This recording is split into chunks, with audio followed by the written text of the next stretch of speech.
기술 인력을 안정적으로 쓸 수 있다는 거 정말 중요한 제도고요. 정책 기관들로부터 이 기업이 병역 특례를 지정받았어? 60가지나 되는 평가를 받았어? 이런 기업은 좋아. 눈 감고 인정해줘도 돼. 라고 하는 이 신인도가 늘어납니다. 정권이 바뀌면 또 어떻게 될지 모릅니다. 이 제도가 살아있을 때 수많은 업체들이 도전하고 있는 것이 현실이기 때문에 올해 경쟁률 만만치 않아 보입니다.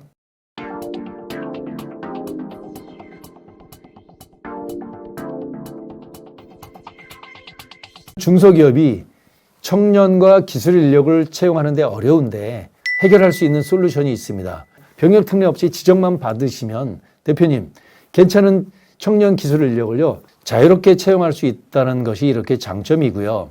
뿐만 아니라 채용을 하게 된다면 실질적으로 근무하는 기간이 어떻게 되냐면요. 현역은 약 4년 정도를 기업에 묶어놓을 수 있어요. 왜냐면 그런 기간이 있습니다. 이건 디테일인데요. 보충력은 26개월로 표면적으로 돼 있지만 대기기간 이런 것처럼 따지면 약 3년입니다. 석박사 36개월이라고 하지만요.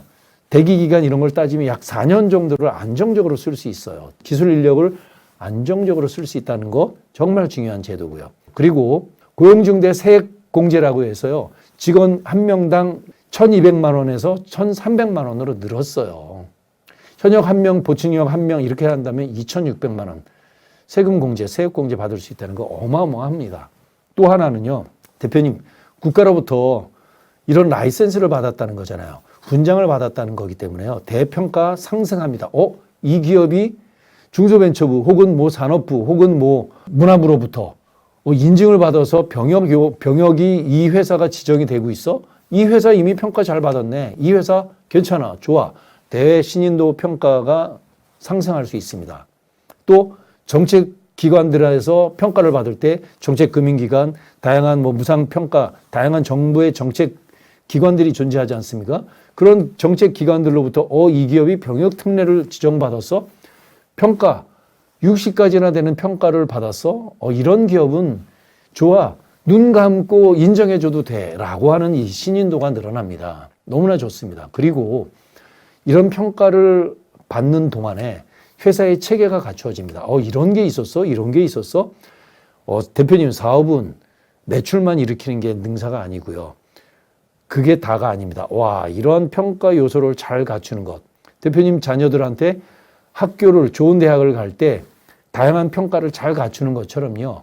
병역 특례를 평가받아서 준비하는 그 기간 동안에 회사의 평가 체계가 잘 갖춰주는 이점은 보너스를 얻게 되는 겁니다. 이거는 눈으로 나타나지 않는 좋은 체계입니다. 저는 이것도 좋은 거라고 이렇게 생각을 합니다.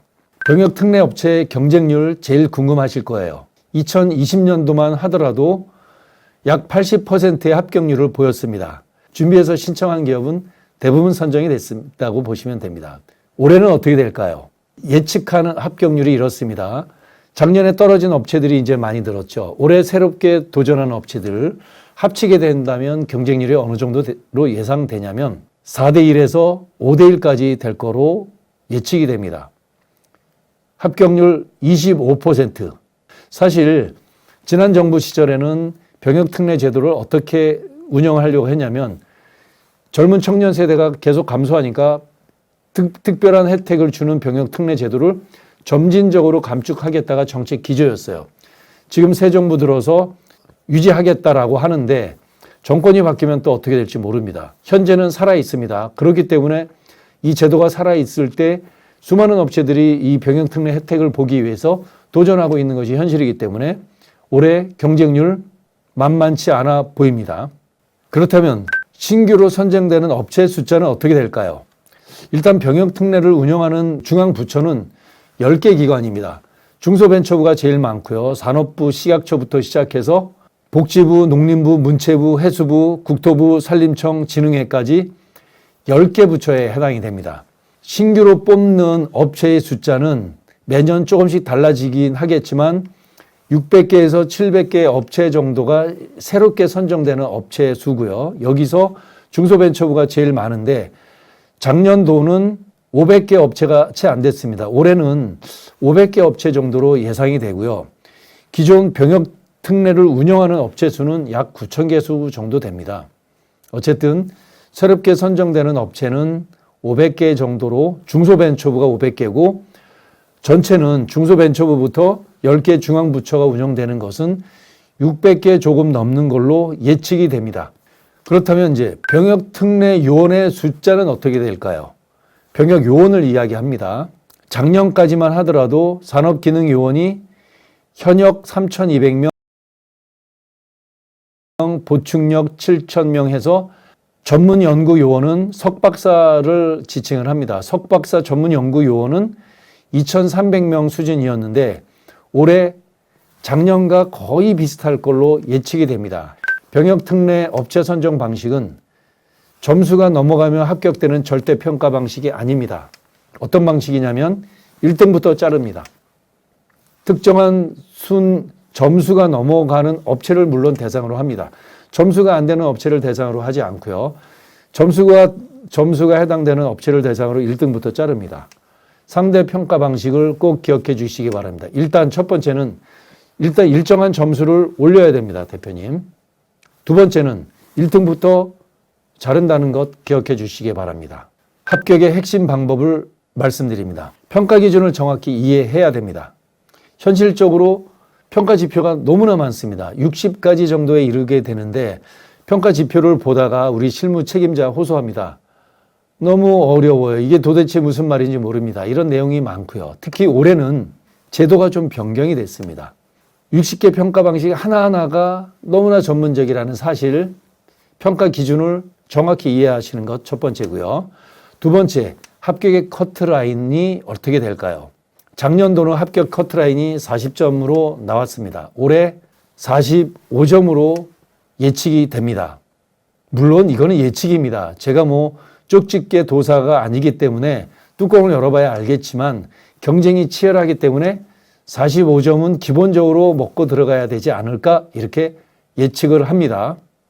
세 번째, 중요한 겁니다. 합격을 하시기 위해서는 대표님 모의 사전 진단을 반드시 해야 됩니다. 많은 기업이 스스로 합니다. 그러나 이런 오류가 있습니다. 자체적으로 진단을 하시는데 대체적으로 내가 하는 진단은 후한 점수를 줍니다.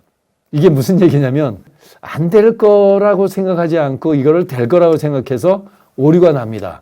그래서 대표님 회사 측에서 내리는 점수가 오류가 날 가능성이 있고요.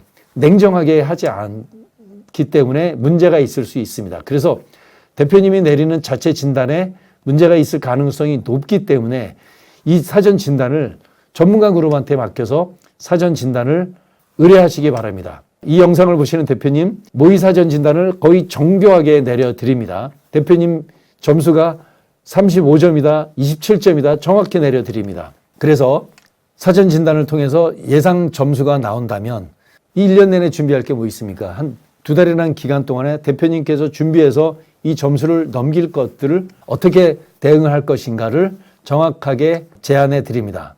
뭐든지 대표님 다 하시려고 하지 말고 전문가한테 약간의 코치와 조언을 받을 거를 추천드립니다. 대표님의 시간, 회사의 시간은 돈입니다.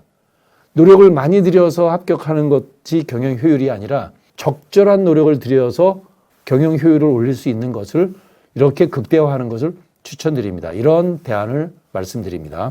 병역특례 업체의 자격 요건이 있습니다. 공통사항 말씀드릴게요. 개인기업 안 됩니다. 법인만 가능합니다. 다만 개인기업은 빠른 시간 내에 법인으로 전환한 다음에 병역특례 신청하시기를 추천드리고요. 두 번째는 근로자 수가 10명 이상이어야 됩니다. 10명 이상. 그러나 벤처기업이라면 그리고 특성화고나 마이스터고와 협약하고 있다면 근로자가 5명 이상으로도 가능합니다. 제도 완화됐다는 겁니다. 세 번째, 공통사항이에요. 산재 사망사고 없어야 됩니다. 산재 사망사고가 있다면 신청 불가능한 것 기억하세요. 공통적인 사항이에요. 자, 이제 특별한 사항입니다. 제조업체의 특별한 사항이에요. 제조업이라면 공장이 있어야 됩니다. 그러나 사업장, 그 회사 내 사업장이 여러 개라도 가능합니다. 그리고 공장이 등록이 되어 있어야 되고요.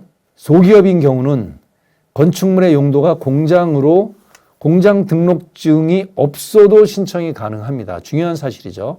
병역특례 조건도 완화됐습니다. 공장 등록증 없어도 가능하다는 사실이 중요한 겁니다. 세 번째는 공장이 있다면 독립적으로 분리가 되어 있어야 돼요. 사면이 벽으로 구분되어 있고요. 출입문도 따로 있어야 되고요. 그러나 한 공장 안에 2개 기업이 근무한다면 신청 불가라는 것 기억하셔야 되고요. 또 제조 매출 실적이 있어야 됩니다. 결산할 때 제품 매출, 재무제표에 제품 매출 반드시 표기가 돼 있어야 합니다. 정보 처리업 많은 업종들이 특히 IT 기업 인력난 하늘을 찌르고 있습니다. 정보 처리업 공통사항입니다. 일단은 소프트웨어가 개발이 주된 업종이고요. 30% 이상 전체 매출액, 부수 업종도 있고 다양한 도소매 매출도 있을 수 있습니다. 이 중에서 소프트웨어 개발된 업종의 매출이 30% 이상이어야 됩니다. 그리고 주업종이어야 되고요. 두 번째, 영상 게임기, 게임 소프트웨어, 애니메이션 제작하는 이런 IT 업체 있죠. 중소벤처업으로 자칫 신청하시면 안 됩니다. 한국콘텐츠진흥원에서 합니다. 콘진원이라고 하는데 이거는 문체부 산하기관입니다. 여기를 통해서 신청해야 됩니다. 번지수 잘못 찾아간다면 탈락될 우려가 있으니 꼭 기억해 주시기 바랍니다. 평가 기준이 이번에 변경이 됐어요. 작년까지만 하더라도요. 만점 100점, 올해도 동일합니다만 가점이 작년에는 15점, 그래서 총점 115점이고요. 올해는 만점 100점 만점에 가점이 25점이에요. 그래서 총점이 125점으로 변경됐어요. 항목이 약간씩 달라졌다는 것 기준점들을 잘 이해하셔야 되고요. 새로운 기준에 맞춰가지고 점수를 평가를 받으셔야 됩니다. 달라진 평가제도 꼭 기억해 주시면 좋을 것 같아요.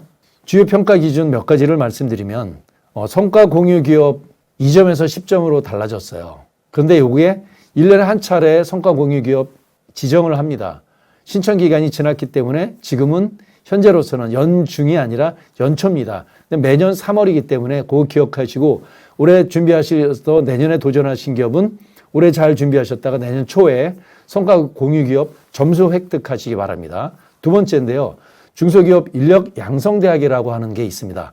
작년까지만 해도 3점이었는데 올해 5점으로 달라졌어요. 그러나 아직 좋은 점은 참여 기업이 많지 않기 때문에 이로 인해서 박탈감은 아직은 크게 영향이 별로 없습니다. 세 번째, 연어형 인재 채용 기업이라는 제도가 생겼습니다. 그러나 아직은 미지수입니다. 아직은 1점이에요. 또 인재 육성형 혹은 인적자원 개발 우수 기업이 2점에서 5점으로 늘어났는데 아직 적습니다. 가점이 상당히 많이 늘어나기는 했지만 아직 많이 좀 적다는 거 이거 기억해 주시면 되고요. 다섯 번째, 위험성 평가 인정이 2점에서 4점으로 늘어났어요. 그러나 걱정 안 하셔도 됩니다. 왜냐하면 위험성 평가를 내가 못 받는다 하더라도 못 받았다라고 가정 한번 해볼게요. 그러나 이 병역 특례 업체를 지정하는 기업들은 이런 인증을 갖고 있는 경우가 많습니다. 벤처, 이노비즈, 메인비즈, 스마트 공장 이런 것들이 있잖아요. 그 각각의 점수가 4점씩인데 이런 4점씩을 다 획득했어요. 12점이고요. 12점을 초과해서 점수 얻는 게 없기 때문에 이런 인증들을 잘 획득하는 게 중요한 거라고 생각됩니다. 결론, 새로운 지침이 변경됐다 하더라도요. 너무 걱정하지 않으셔도 됩니다. 많은 업체가 이런 새로 변경된 제도에 완벽하게 준비된 기업이 그리 없기 때문에 아직은 준비가 미흡해도 괜찮습니다. 올해는 큰 걱정 안 해도 되는데 그러나 올해 이런 것들을 준비해서 내년에는 달라지기 때문에 올해 벤처, 이노비즈, 메인비즈, 스마트 공장 혹은 위험성 평가 이런 것들을 잘 준비하는 한 해가 되시기를 기원 드립니다. 병역 특례 업체 일정이 이렇습니다. 산업기능위원회는 6월 첫째 주에서 마지막 주까지 있고요. 올해는 6월 10일부터 6월 28일로 예측이 됩니다. 거의 정부의 행정 일정이 거의 변경되지 않으니까 이 일정이 될 것 같고요. 석박사 전문연구요원은 1년에 2번, 이번 1월 달과 6월 달 2번이니까 기회가 2번 있습니다. 상반기 1월, 하반기 6월 이렇게 돼 있으니까요. 요거에 맞춰서 준비해 주시면 좋을 것 같습니다. 대표님, 병역 특례 제도는 갈수록 점점 축소되고 폐지를 눈앞에 두고 있고요. 그래서 경쟁이 더욱더 치열해지고 있습니다. 병역 특례 공고가 6월 달로 예정이 돼 있습니다. 산업기능요원은 1년에 한 번. 그러나 한 번 그냥 공고 났을 때 신청한다고 되는 게 절대 아닙니다. 어떤 회사는 3개월, 6개월, 1년 내내 잘 준비해서 도전할 것을 추천드리고요. 특히 석박사 전문 연구 요원 제도를 도입하실 그 기업도 1년에 2번이기 때문에 잘 준비하셔서 도전할 것을 추천드립니다. 점수 된다고 선정되는 거 아닙니다. 1등부터 점수별로 커트하기 때문에 어떻게든 많은 점수를 잘 확보해서 대표님 잘 준비해서 도전해서 성취하시기를 바랍니다. 대표님의 사업을 응원드립니다. 고맙습니다.